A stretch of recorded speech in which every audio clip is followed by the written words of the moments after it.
and deployed in war dragons.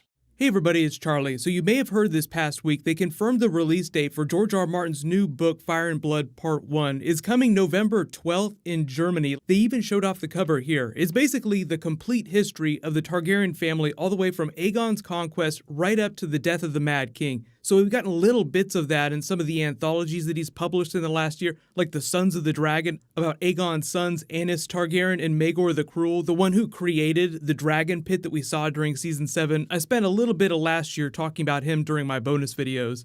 If you are finding me for the first time, be sure to subscribe to get all the Game of Thrones videos. So I'll try to explain what's going on and what else they're going to include, and they've confirmed about this Fire and Blood book, because it's going to be like the big thing that happens this year. Obviously, Winds of Winter is still a long ways off. I'm not expecting that till sometime around when the show drops next year, maybe even the end of next year. Like, he's pulled back and back on his public appearances so much that I actually do think there's a good chance that we get it in the next couple of years. But what happened is a lot of this Fire and Blood material is just deleted things that got thrown out from the main series, from A Song of Ice and Fire. And then again, when he was making World of Ice and Fire a couple years ago, there was so much stuff in that he also sort of started collecting it into what would become Fire and Blood. And then even then, he decided there was way too much for just one Fire and Blood book, so it's going to be a two-part volume. So this November release date, or at least the German release date, I assume the international release dates will be relatively close to that. So that means we start with Aegon's conquest. We got like a little preface for that during the World of Ice and Fire book. But then there's the period they call the Peace of the Dragon, which is still during Aegon's reign before his death. The Sons of the Dragon, which I just previously mentioned a second ago, which also includes the reign of Jaehaerys I. He's known as Jaehaerys the Wise. He's the one that ascended to the throne after Maegor the Cruel died under suspicious circumstances on his throne. The next confirmed period is just referred to as the Heirs of the Dragon, which is Jaehaerys I's reign through his grandson Viserys I's reign. Then the Dying of the Dragons, which is basically the period that covers the Dance of the Dragons, the Targaryen Civil War. They call it the Dying of the Dragons because so many dragons died during that period. Pretty self-explanatory. That's probably the most likely candidate for what they're doing for the Game of Thrones prequel series, but we haven't got any confirmation about that. But you can see how they're going to have a giant template for that, just whoever becomes the showrunner and produces it. And then the sort of last confirmed period is called the Aftermath, the Boy King and his regents, which is Aegon III, the person to ascend the throne directly after the Dance of the Dragons. After that civil war was over, he ascended, but he was a boy king, so there was a regency. He died about 140 years before the death of the Mad King, so that's basically like half of that book. You have to imagine that maybe there'll be some more in there that he hasn't talked about yet, but for the most part, the rest of that period of history, like everything after Aegon III through the Mad King, is going to be in Volume 2. But if you haven't read them and you want to read those short stories about these periods in history, it's The Princess and the Queen, Rogue Prince, which is actually, I think, kind of a prequel to that, and then Sons of the Dragon, which was published more recently back in October. The funny thing is like, obviously this is all deleted material from the main series, but you think of it as just being really quick excerpts. It's actually pretty sizable material, and the way that it reads is a little bit different from the main novels. So if you haven't read the books, they're actually told from point of view chapters, meaning it's all first person. So like you get a Tyrion chapter where you hear him thinking to himself, then you sort of float to third person as he has conversations with other people. But for the most part, you're hearing him think about what's going on moment to moment. And it's the same for all the other characters that get point of view chapters.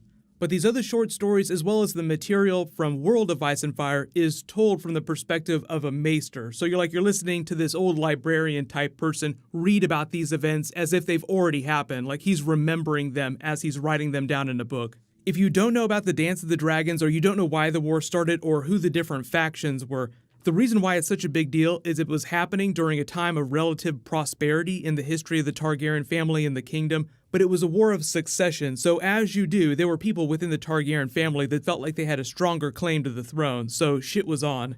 But it all started when King Viserys I had 3 children with his first wife. You can kind of already see the direction I'm going with this. Only one survived to adulthood. It was a female, her name was Rhaenyra, so eventually he started to groom her to become his successor and to take the throne. So she got the proper education, she got to sit in on affairs of state, small council meetings, all the education and experience that you would give to someone that was being groomed to become the future leader of Westeros. But the thing is that the year after he formally named her his heir, he remarried to a Hightower and then had children with her. Here's a little clip from some of the histories and lore bonus features that they released detailing this. This is actually the actress that played Shireen Baratheon doing the intro, then Viserys Targaryen, Harry Lloyd from the TV show, narrating the body of it. The Dance of Dragons, a true telling by Grandmaster Munkin, being a history of the war of Targaryen succession between the Princess Rhaenyra and Aegon, second of his name, that nearly destroyed the realm. The Dance of the Dragons. A stupid name for a Targaryen civil war where my ancestors danced away my birthright. Before the war, House Targaryen counted 18 dragons. By the end, we had 2, and nearly as few Targaryens. We would never be as powerful or as feared again. The dance began, as many dances do, with an old man and a young girl. The queen had failed to produce a son for her king, so he anointed his daughter, the Princess Rhaenyra, as his heir. But years later, the king remarried, and his new wife, Queen Alicent of House Hightower, gave him a son. Feeble and foolish, the old king refused to change the succession. He didn't even see how his court had split into 2 rival camps of blacks and greens, after the dresses that the princess and the queen had worn to some tourney. One night, a servant found the old king had died in his sleep, and ran to inform Queen Alicent. Protocol dictated that the bells would be rung and a raven sent to Dragonstone to summon the heir, Princess Rhaenyra, for her coronation. But Alicent had other plans. Once she saw her dead husband's body, she sealed the room and had the servant thrown into the black cells to ensure his silence. At the hour of the owl, the Lord Commander of the Kingsguard, Sir Criston Cole, summoned the small council to inform them of the king's death. Sir Otto Hightower, the Hand of the King and father to Queen Alicent, demanded that the succession be settled immediately. The decrepit old men of the small council were confused. The succession was settled in their minds. The old king had forced the lords of Westeros to swear fealty to Princess Rhaenyra as his heir. But Sir Criston Cole rightly pointed out that a son comes before a daughter. The council argued until dawn, when the Master of Coin finally stood up and declared he would have no part of treason. Sir Criston Cole, wisely, opened his throat with a dagger, ending the debate.